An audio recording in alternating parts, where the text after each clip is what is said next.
The fastest recorded time someone has legitimately completed Minecraft today is 7 minutes and 1 second. A truly remarkable time based on skill and a big chunk of luck. Although this is a great and remarkable time, it's still far away from the perfect run we're gonna try to create today. But first, you need to know how these speedrunners finish the game so quickly. They all use a few staple strategies to beat the game, and let me tell you, there is one insane strategy which you have probably never seen before. So first, they want to spawn on a beach, not near a village, but yeah, on a beach, because they want to find the treasure chest with the help of some stats in the F3 menu. See, the F3 menu will come into clutch in a few of these strategies. The speedrunner also needs to find gravel to create flint and steel for later lighting up the portal. Then they set sail looking for a water win and try to find magma blocks there, because under magma there's lava and they can make a nether portal there. The nether is then simplified into two things: finding the fortress for blaze rods, which again is locatable with some stats in the F3 menu, and finding a bastion to get pearls and obsidian. They use blaze rods and pearls to create the Eyes of Ender, but what's with the obsidian, you might ask? So if you didn't know, 1 block in the nether equals 8 blocks in the overworld. So the speedrunner would first go back into the overworld, throw the ender eye, then precisely look at it and measure the exact location of the stronghold with some calculator and help of Pythagorean theorem. But after that, the player goes back into the nether so he can travel 8 times faster. So that's why you would need 20 additional obsidian to create 1 portal to firstly get out of the nether, throw 1 eye, get back to the nether through the same portal, and once you reach the desired location in the nether, you would create your last portal, which hopefully leads you to the stronghold. Now, when the speedrunner spawns there, he again uses entity stats in the F3 menu to locate the end portal, finds it, and well, goes in. Now we come to the end. Here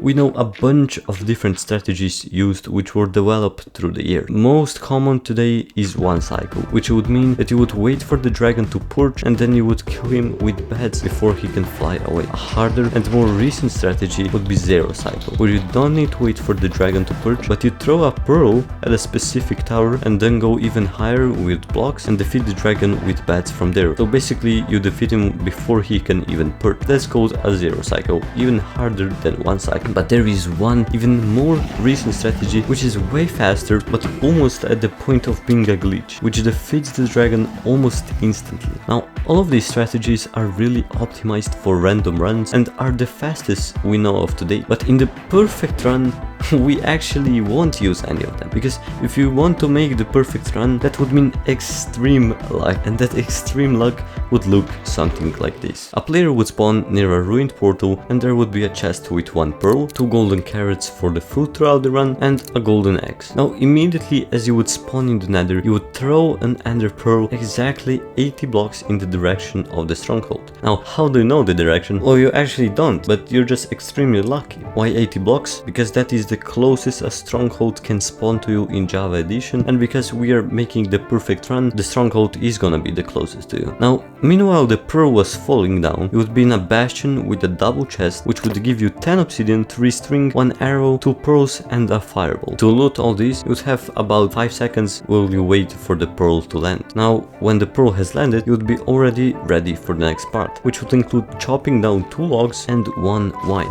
After that, you would immediately build a portal which would spawn you in the stronghold. But not just that, it would spawn you directly in the portal room, since we are so lucky, and the portal in there would already be completed. But wait, there is usually like 1 or maybe 2 or 3 eyes in there. How do you have all 12 eyes already, you may ask? Well, since we have the luckiest run known to man, we have hit 1 in a trillion jackpot of the portal being already completed. So with that knowledge, you would immediately enter the portal and spawn in the end. Then you would create a crafting table and 4 sticks, and after that you would create a bow. Now comes the craziest of plays, which I have been foreshadowing for the whole video. Now firstly you would throw 1 ender pearl to the main island to get closer to the dragon, and then the next part would need extreme luck, precision and skill, because as soon as you would land on that main island, you would throw another pearl directly onto the dragon and one-shot him